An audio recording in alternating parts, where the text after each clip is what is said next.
So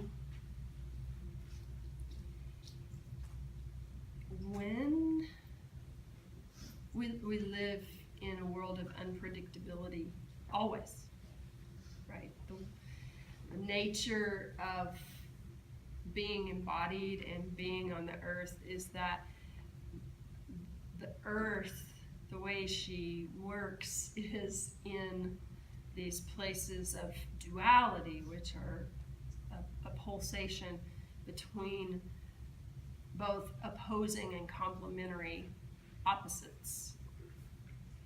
And that when you're thinking about earth energy, that earth energy, we mostly think about it being stable, grounded structure, but she's also wild and free and unpredictable. And so this is something that's always important to remember, because we tend to get in these places of thinking, okay, like earth, right, I need more earth, but earth is also that other bit. And right now, when we're living in such incredibly challenging times, and with this place of really honestly thinking, wow, I don't see it getting less challenging. And where every moment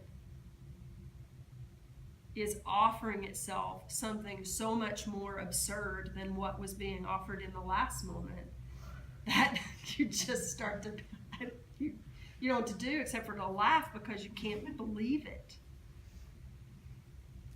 So we stand on this place that's just an incredible razor's edge of, in our own selves, of in any moment feeling like we might tip over into despair.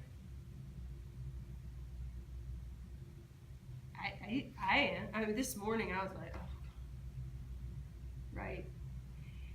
So the key is that because part of this embodiment at this time are these incredible dualities that play off of each other and somehow in strange ways create balance,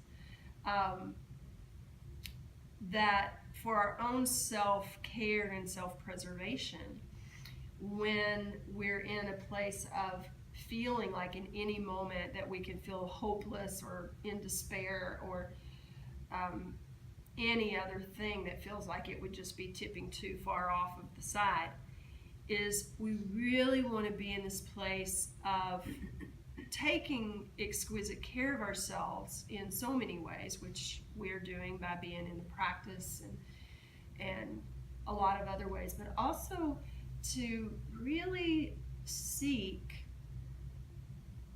mundane moments of joy. And not the types of things that are, on the one hand, and we've talked about this a lot, escapist, and yet even that right now can be self-care.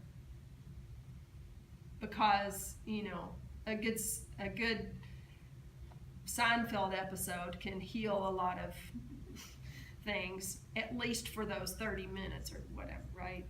Again, it's not trying to be escapism, but to know when to really allow yourself just that.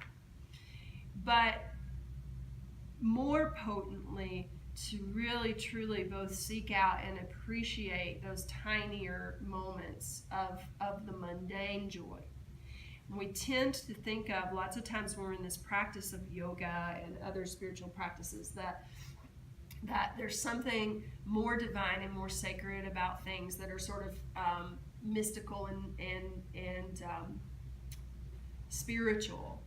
But we are divine beings who've chosen an embodied life, an earth walk. And in order for our spirit, our soul, to completely express itself in the times that we've chosen to be born into, we have to both be aware that the despair sits by and with the joy, and that we have to in this act of self-preservation, just at a personal level and ultimately at a global level, have to really make an effort. It's very easy to find all of the things that are going to throw you more fully into despair. By the time we get out of this class and you've waited the requisite 15 to 30 minutes before you do this, there's going to be something else, right? That is going to be like, oh, wow, as if that wasn't crazy enough, now this. So you have to actively seek out those moments of mundane joy.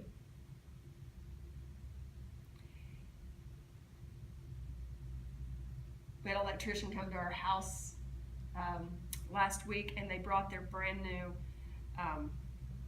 Chihuahua puppy.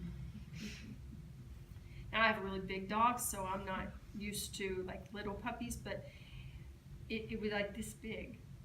And you know how puppies' breath smells?